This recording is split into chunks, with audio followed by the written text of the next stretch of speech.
अस्सलाम वालेकुम प्यारे दोस्तों, कैसे हैं आप सब। उम्मीद है आप सब ठीक होंगे। प्यारे दोस्तों, याजूज और माजूज के मुतल्लिक तो बहुत से किस्से और कहानियां मौजूद हैं। अक्सर लोगों का ये ख्याल है कि ये कोई इंसानी मखलूक नहीं है, लेकिन अगर वो इंसान है तो इस वक्त कहाँ पर हैं। साइंस के इस जदीद दौर में जहाँ जमीन का कोना कोना छान लिया गया है, मगर अब भी याजूज माजूज को ढूंढा नहीं जा सका। आखिर क्यों? आइए आज की इस वीडियो में हम याजूज माजूज की कौमों का जिक्र कुरान और हदीस की रोशनी में करते हैं। याजूज और माजूज दो कबीले थे जो कि हजरत नूह अलैहिस्सलाम के बेटे याफस की औलाद में से थे। याजूज और माजूज दो सरदार थे जिन्होंने एक दूसरे की बहनों से शादी की और कसम खाई कि अब वो अपने खून में मिलावट नहीं करेंगे। इसलिए उन्होंने अपने बेटे और बेटियों की शादियां भी आपस में की और उनकी नस्ल बहुत तेजी से बढ़ती चली गई। कहा जाता है कि उनकी औरतें एक ही हमल में बैक वक्त 4 बच्चे जनती हैं और यही सबब है जिसकी वजह से उनकी नस्ल बहुत ज्यादा फैल गई। ये इंसान और काफिर हैं। ये जिस जानदार के पास से गुजरते उसे खा जाते थे। ये मौसम बहार में अपने घरों से निकलकर सारा सब्जा खा जाते और खुश्क चीजें उठाकर ले जाते थे। इनके पंजे और दांत दरिंदों जैसे और इनके बाल इतने लंबे हैं कि जिस्म छुपा लेते हैं। इस वक्त दुनिया में हमारी आबादी के एक इंसान के बदले याजूज माजूज की कौम के 10 अफराद मौजूद हैं। यानी याजूज माजूज की कौम हमसे 10 गुना ज्यादा है। सही बुखारी में रवायत है कि नबी करीम सल्लल्लाहु अलैहि वसल्लम ने फरमाया कि हर 1000 में से 999 जहन्नमी याजूज माजूज की कौम में से होंगे। फिर नबी करीम सल्लल्लाहु अलैहि वसल्लम ने फरमाया कि उस जात की कसम जिसके हाथ में मेरी जान है, मुझे उम्मीद है कि तुम यानी उम्मत मुसलमा तमाम जन्नत वालों के 1/3 होगे। इस हदीस से हम अंदाजा कर सकते हैं कि याजूज माजूज की तादाद कितनी होगी। तारीखी शवाहिद से मालूम होता है कि ये लोग शुमाल मशरकी एशिया में जिंदगी बसर करते थे और अपने वहशियाना हमलों के नतीजे में एशिया के जनूबी और मगरबी इलाकों में मुसीबत बर्पा करते थे। बाज़ तारीखदानों ने इनकी रहायशी इलाके मास्को और तुबल सीक के पास बताया है और बास का ख्याल है कि याजूज माजूज के शहर तिब्बत और चीन से बहिरा मुंजमद शुमाली तक और मगरब में तुर्किस्तान तक फैले हुए थे। क़यामत की 10 अजीम निशानियों में से एक याजूज माजूज का ज़हूर भी है। अल्लाह पाक कुरान मजीद में फरमाता है, यहाँ तक कि याजूज माजूज खोल दिए जाएंगे और वो हर बुलंदी से दौड़ते हुए आएंगे। याजूज और माजूज का वजूद जुल्करनैन के ओहद से तल्लुक रखता है।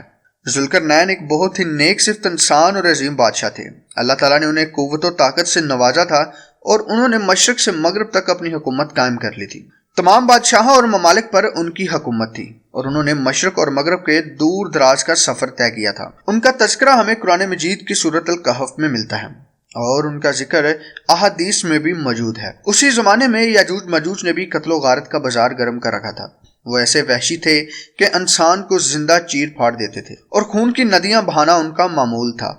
जब भी कोई इलाका फतह करते तो वहां मौजूद उन लड़कियों का खून पी जाते जिससे वो खुद को दोबारा जवान महसूस करते। फिर जब हजरत जुल्करनैन फतूहात करते करते याजूज माजूज के करीब पहुंचते हैं तो वहां के लोग उनसे शिकायत करते हैं कि हमें किसी तरह इस जालिम कौम से निजात दिलाएं। अल्लाह पाक सूरत अल कहफ में बयान फरमाते हैं, यहाँ तक कि जब वो 2 दीवारों के दरमियान पहुंचा तो उन दोनों के बीच उसने एक ऐसी कौम पाई जिनकी जुबान वो नहीं जानते थे और वहां के लोगों ने हजरत जुल्करनैन से कहा कि याजूज माजूज इस मुल्क में बड़े फिसादी हैं और वहां के लोगों ने कहा कि आप हमसे कुछ पैसे ले लें और हमारे और इनके दरमियान एक दीवार बना दें। तो उसने जवाब दिया कि मेरे इख्तियार में मेरे परवरदिगार ने जो दे रखा है वही बेहतर है। तुम सिर्फ कुव्वत और ताकत से मेरी मदद करो, मैं तुम्हारे और इनके दरमियान एक मजबूत दीवार बना देता हूँ। मुझे लोहे की चादरें ला दो। यहाँ तक कि जब इन दोनों पहाड़ों के दरमियान दीवार को बराबर कर दिया गया तो फिर हुक्म दिया गया कि पिघला हुआ तांबा लाओ। इस तरीके से याजूज माजूज और उसकी कौम के दरमियान एक दीवार बना दी गई जिसके ऊपर याजूज माजूज न चढ़ सकते थे और ना ही उस दीवार में सुराख कर सकते थे। फिर जुल्करनैन अलैहिस्सलाम ने उन लोगों से फरमाया, ये सिर्फ मेरे रब की मेहरबानी है, लेकिन जब मेरे रब का वादा आ जाएगा तो इसे जमीन बोझ कर दिया जाएगा। मेरे रब का वादा सच्चा और बरहक है। प्यारे दोस्तों, अब आपको ये तो मालूम हो ही चुका है कि याजूज माजूज को किसने और कैसे कैद किया था, लेकिन सवाल अब यह है कि वो कब और कैसे इस दीवार को गिराकर बाहर आएंगे। इस बारे में इब्न माजा बयान करते हैं कि हुजूर अकरम सल्लल्लाहु अलैहि वसल्लम ने फरमाया, याजूज माजूज हर रोज अपनी दीवार खोदते हैं, यहाँ तक कि जब करीब होता है कि वो दीवार के आखिरी किनारे तक पहुंच जाएं, इतने में सूरज की रोशनी उनको दिखाई देती है, जिसे देखकर जो शख्स उनका सरदार होता है वो कहता है कि अब लौट चलो, कल खोदेंगे। चुनाचे अल्लाह ताला अपनी कुदरत से उस दीवार को रात भर में फिर वैसे ही मजबूत बना देता है जैसे वो पहले थी। यहाँ तक कि जब उनकी मुद्दत पूरी हो जाएगी और अल्लाह ताला को उनका खुरूज मंजूर होगा تو وہ عادت کے مطابق دیوار کھودیں گے اور معمول کے مطابق دیوار کے آخری حصے پر پہنچنے کے بعد انہیں سورج کی روشنی دکھائی دے گی۔ تو اس وقت ان کا سردار کہے گا کہ اب لوٹ چلو، انشاءاللہ کل کھودیں گے، یعنی وہ لوگ انشاءاللہ کا لفظ کہیں گے۔ چنانچہ اس دن وہ لوٹ جائیں گے اور دیوار اسی حالت میں رہے گی جیسے وہ چھوڑ کر گئے تھے۔ پھر وہ صبح آ کر اسے کھودیں گے اور اسے کھود کر باہر نکل جائیں گے۔ محدثین اور مفسرین میں یاجوج ماجوج کی قوم اور ذوالقرنین کی دیوار کے حوالے سے بہت سے اختلافات پائے جاتے ہیں۔ اب تک 5 ایسی دیواریں سامنے آ چکی ہیں جن کے بارے میں خیال کیا جاتا ہے کہ ان کے پیچھے یاجوج ماجوج کو قید کیا گیا تھا۔ ان میں سے ایک دیوار چین بھی ہے، لیکن یہ اینٹوں اور مٹی کے گارے سے بنی ہوئی ہے۔ اس میں تانبا اور لوہا نام کی کوئی چیز نہیں ہے۔ یمن میں دیوار مارب کے بارے میں بھی سدھ ذوالقرنین ہونے کا گمان کیا جاتا ہے، لیکن یہ دیوار سیلاب روکنے کے لیے بنائی گئی تھی۔ کفکار میں دریائے خضر اور بحر سود کے درمیان دیوار کی طرح کا پہاڑی سلسلہ شمال اور جنوب کو الگ کرتا ہے۔ یہاں ایک لوہے کی دیوار بھی نظر آتی ہے جس کے بارے میں لوگ خیال کرتے ہیں کہ یہی ذوالقرنین کی دیوار ہے۔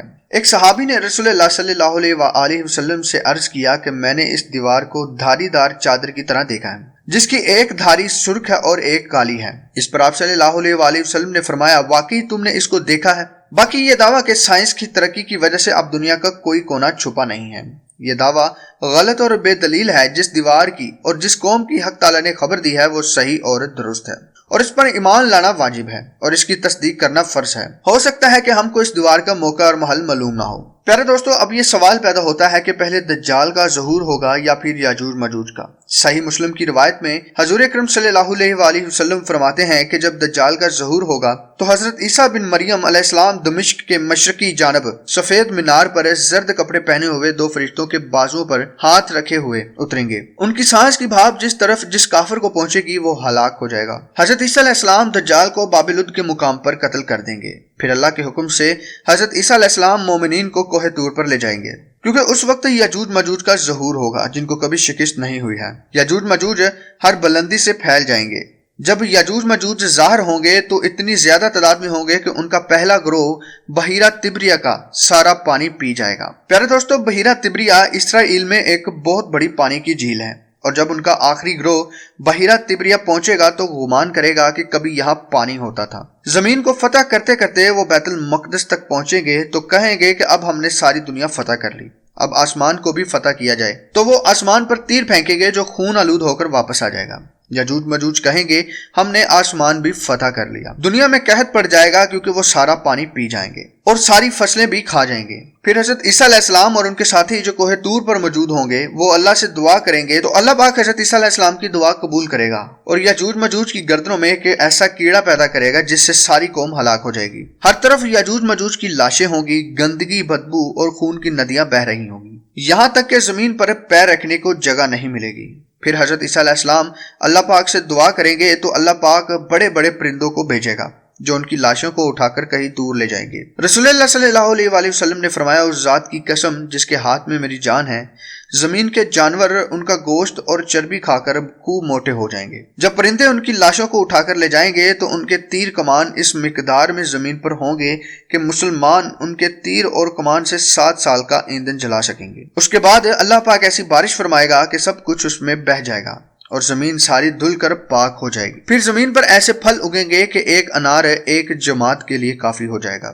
دودھ میں ایسی برکت ہوگی کہ ایک اونٹنی کا دودھ ایک بڑی جماعت کے لیے کافی ہوگا، ایک بکری کا دودھ ایک گھرانے کے لیے کافی ہوگا۔ پھر کئی سال تک لوگ ایسے ہی رہیں گے، اور یوں پھر اللہ پاک ایک ٹھنڈی ہوا بھیجے گا جو سارے مومنین کی جان لے لے گی، اور باقی لوگ دھوکے کی طرح کھلے عام زنا کریں گے، ظلم و زیادتی پھیل جائے گی، پھر انہی لوگوں پر قیامت برپا ہوگی۔ پیارے دوستو، اللہ تعالیٰ سے دعا ہے کہ اللہ تعالیٰ ہمیں اپنے حفظ و امان میں رکھے اور یاجوج ماجوج کے فتنہ سے محفوظ فرمائے۔